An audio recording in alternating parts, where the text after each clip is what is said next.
Okay, so in this one today, I'm going to be explaining why this could be Kai Sotto's best chance to ever make an NBA roster, and I'm going to lay out my reasons why. But before I get into that, make sure you like the vid, subscribe, all that stuff there. But without further ado, let's jump right into it. So as we know, Kai Sotto will be playing in the Summer League for the Orlando Magic, and I feel like this is best chance only because, you know, with the way the NBA works, new influx of talents coming in each year, and I feel like with Kai being close to being around NBA scouts, playing in the United States, it's a very good chance for him to showcase his skill set and be picked up by an NBA team. Now, I say that it could be his best chance because NBA teams and scouts seem to have a bias towards American talent, in the sense that if you are playing against guys in the Summer League, you're playing against a mixture of some fringe NBA guys, some NBA level talent, and high level, high upside young players. So overall, you're going to be evaluated as if you're playing against NBA talent. So if Kai shows some very good signs then he's going to be taken more seriously by a lot of teams. Versus if Kai starts dominating in the Japanese B League or in the NBL, teams might appreciate that but not look at it in the same way. I'm not saying that's right, but due to the point of view NBA scouts look at things is how it is. So it's imperative that Kai takes this chance. I've spoken in multiple videos already about how I feel like Kai needs to showcase a certain level of ability in the sense of in the pick and roll, as a rim protector and as a shooter, and Kai definitely has this ability. I'm not telling you that Kai is perfect. He has things to work on, such as he needs to be more aggressive. Like if you're a player as talented as Kai Sotto, you have no excuse to end the game with 3 field goal attempts. Be more aggressive, take more shots, but that also comes with the coach instilling confidence in him. But it works both ways. You're not always going to have a coach who's going to be a great motivator towards you or know the best ways to motivate you and uplift you. So you got to find that fire within yourself to be like, look, I'm playing for myself, which means that I'm going to do whatever I can to benefit the team, but also when it's time to get my buckets, I'm going to be aggressive and show my level of talent. So Kai needs to have that mindset going into Summer League, and alongside that, showcase your shooting ability. I've stressed this in so many videos. Kai's jump shot form is so clean.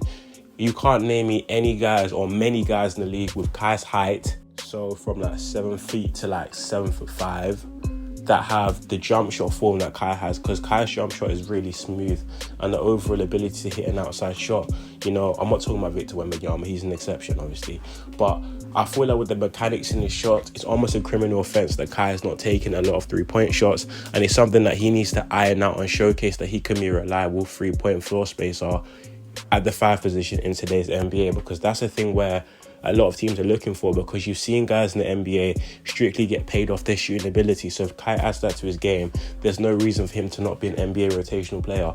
Look, I'm not saying that Kai's going to jump in and instantly be an NBA superstar. No, there's a process. All Kai needs to do is show the signs of being a rim protector and shooter, earn a 2-way contract. And when you're on a 2-way contract, you're basically in the G League / being with the NBA team. And once you work your way up from a 2-way contract, that's when you build up to a regular contract, becoming a rotational player. So when you build yourself up that way, you're kind of earning your stripes from every single stage, which helps you stay grounded as a player, but also helps you have key development stages. So when we're talking about Kai's aggression, if Kai goes through that route of being on a 2-way contract, playing with the G League and NBA guys, he's going to gain that confidence and experience. So when he does get called up, he'll be able to perform at a high level. I've said this already. There's so many NBA players right now who are once on 2-way contracts who are currently key contributors getting paid a lot of money. You've got Max Strus, 2-way contract. He's now getting paid $16 million to play for the Cavs. You've got a guy like Gabe Vincent, Caleb Martin, Austin Reeves. So the list really goes on. So it's really down to Kai once he gets this opportunity to keep his foot in the door, shut the door behind him, and show everyone, okay, I have this level of talent. This is why I should invest your time, the money into me, because I can become something special. So Kai needs to solidify that. And I feel like it's so simple.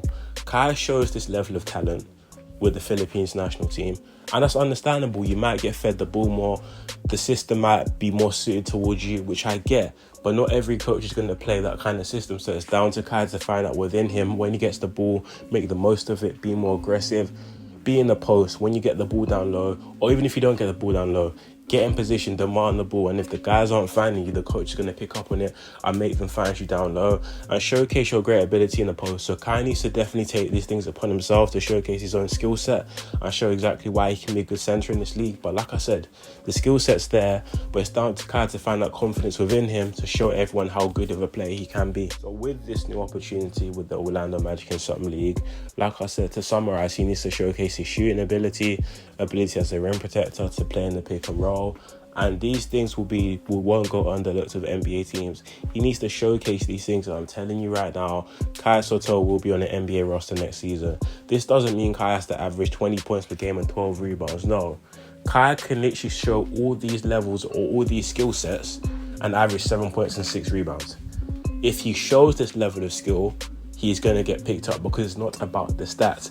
There are plenty of guys who are averaging 20 points per game overseas, 15 points per game overseas, but aren't getting summer league invites. Do you know why? Because the game goes beyond the stat sheet. There's certain things that happen during the game which don't get credited on the stat sheet. Hence why when people see when Kai was still with the 36ers, him averaging 7 points and 4 rebounds, guys saying Kai's rubbish. But you need to understand there's more to the game than stats. Hence why teams are interested in Kai, interested in his potential. I want to see what he can do in summer league in order to gauge whether or not he's good enough to be an NBA player, which I think he is. So like I said, it's not about stats. If you watch the way Kai plays, if he shows the right skill sets, he will definitely be on the NBA roster, but it's down to him.